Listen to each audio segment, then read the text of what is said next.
Hello അസ്സാം വലൈക്കും welcome back to my channel. ഇന്ന് വന്നിട്ടുള്ളത് ഇരുമ്പാമ്പുളി കൊണ്ട് ഇതുപോലെ ഒന്ന് കറി വെച്ച് നോക്ക്. അതിനായിട്ടൊരു പാനിൽ ഇരുമ്പാമ്പുളി കഷ്ണങ്ങളാക്കി ഇട്ട് കൊടുത്തിട്ടുണ്ട്. പിന്നെ 2 പച്ചമുളക് നീളത്തിൽ മുറിച്ചത്, പിന്നെ കുറച്ച് വേപ്പിൻ്റെ ഇലയും കുറച്ച് ഉപ്പും ഇട്ടിട്ട് വെള്ളം ഒഴിച്ചിട്ട് ഒന്ന് ഇളക്കിയിട്ട് ഒന്ന് വേവിച്ചെടുക്കാം. അപ്പോൾ വേവിച്ചെടുക്കാനായിട്ട് സ്റ്റവിൽ വെച്ച് കൊടുത്തിട്ടുണ്ട്. ഇനി അപ്പോഴേക്കും മിക്സിയുടെ ജാറിൽ 1 കപ്പ് തേങ്ങ ഇട്ട് കൊടുത്തിട്ടുണ്ട്. 4 ചെറിയ ഉള്ളി, കുറച്ച് കുരുമുളക്, പിന്നെ കുറച്ച് വെള്ളം ഒഴിച്ചിട്ടൊന്ന് അരച്ചെടുക്കാം. അപ്പോൾ ഇരുമ്പാമ്പുളിയൊക്കെ നന്നായി വെന്ത് കിട്ടിയിട്ടുണ്ടെങ്കിൽ അതിലേക്ക് അരപ്പ് ഒഴിച്ച് കൊടുക്കാം.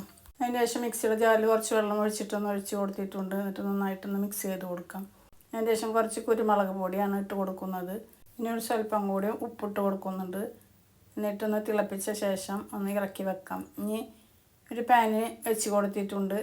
ഇതിലേക്ക് കുറച്ച് വെളിച്ചെണ്ണയാണ് ഒഴിച്ച് കൊടുക്കുന്നത്. വെളിച്ചെണ്ണ ചൂടായ ശേഷം കുറച്ച് കടുക് ഇട്ട് കൊടുത്ത് കടുക് പൊട്ടിയതിന് ശേഷം കുറച്ച് ഉലുവ ഇട്ട് കൊടുത്ത് മൂത്ത ശേഷം വേപ്പിൻ്റെ ഇലയും 2-3 ഉണക്കമുളകും ഇട്ട് കൊടുത്ത് കഷ്ണങ്ങളാക്കിയിട്ട് അത് മൂത്ത ശേഷം കറിയിലേക്ക് ഒഴിച്ച് കൊടുക്കുന്നുണ്ട്. നല്ല രുചിയാണ്. അപ്പോൾ എല്ലാവരും ഇതുപോലെ ഉണ്ടാക്കി നോക്കുക. വീഡിയോ ഇഷ്ടപ്പെട്ടാൽ ലൈക്ക് ചെയ്യാനും ഷെയർ ചെയ്യാനും സബ്സ്ക്രൈബ് ചെയ്യാനും കമൻറ്റ് ചെയ്യാനും മറക്കരുത്. മറ്റൊരു വീഡിയോയുമായിട്ട് വരാം.